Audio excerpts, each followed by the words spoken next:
Here I am in the kitchen. I've just made myself a cup of tea. I haven't tried this flavour before. It's a lemon and ginger herbal infusion. It smells pretty potent. I will let you know how it goes before the end of the film. What I wanted to do first of all as we get into this lovely passage from Romans 11 is point out one or two of the devices and methods that Paul uses to get his point across. First of all, he uses something which is called biblical paradox. You might know what that is. You might wonder what that is. It's when a person says something seemingly a little contradictory, but they do it because they want to capture a bigger truth, something so enormous that if you say directly what you mean, it doesn't fully capture it. Let me give you an example. Years ago when I was teaching a class, I asked them to give examples of paradoxical statements that make sense. One young man who was very, very clever thought about it for a while and said, "What about this? I have never seen so well since I've become blind." Now, on the surface, that sentence makes no sense at all, because if you go blind, you can't see anything. You are blind. And yet this person is saying, "I've never seen so well since I've been blind." So what does it mean? It means that perhaps after the person has gone blind, all of their other senses and all of their other means of gaining awareness of the world are heightened and become clearer, and they suddenly have this weird feeling, even though they are blind, they've never perceived the world seen as well. It's a paradoxical statement to get across a very complex and subtle point. And that's how paradox is used. It seems contradictory, but when you dig in a little deeper, it isn't a contradiction at all. It's capturing something beautiful. Well, Paul uses that as a means of getting some of his points across.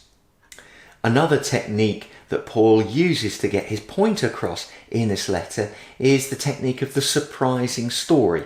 That is where, as the reader or the listener is engaging with the story, it seems to be going in one direction and suddenly it swaps over and goes in another unusual direction, and it increases the impact of the story. A great example of this was written about 20 years ago by an author called Toby Forward. That's a great name, isn't it? And Toby Forward wrote a book called The Wolf's Story, and it's a reimagining of Little Red Riding Hood, but it's told from the wolf's perspective, where instead of the wolf being big and bad and mean, in fact the wolf comes across very, very well, and it's Red Riding Hood who is the real meanie. It's an amusing story, it's a kid's favourite, it's become very popular over the years, and it gets across a point. And it's very, very memorable. Well, Paul employs that technique as well, the surprising story. A third technique that Paul uses in this marvellous section of the letter, this complicated section of the letter, is referred to as the golden thread technique, sometimes in a slightly less romantic but very easily understandable way. It's referred to as a stick of rock technique, as in there's something written all the way through it. There is a theme that keeps recurring, that Paul keeps making subtle references to. So what is the golden thread that goes all the way through Romans chapter 11? It is the theme of grace, the thread of grace.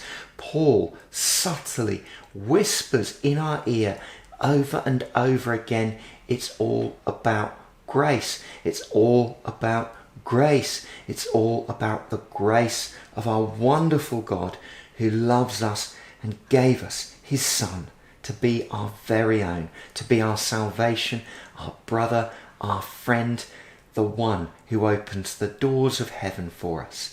It's all about grace, undeserved favour from God. So, in the next 3 little films, we are going to explore how Paul uses these techniques to get across some very, very important points to his listeners, his readers, way back then in ancient Rome and right here today. I'm going to finish my tea and then we'll find somewhere nice to sit and do the next part of this little series. Oh, it's sharp but refreshing.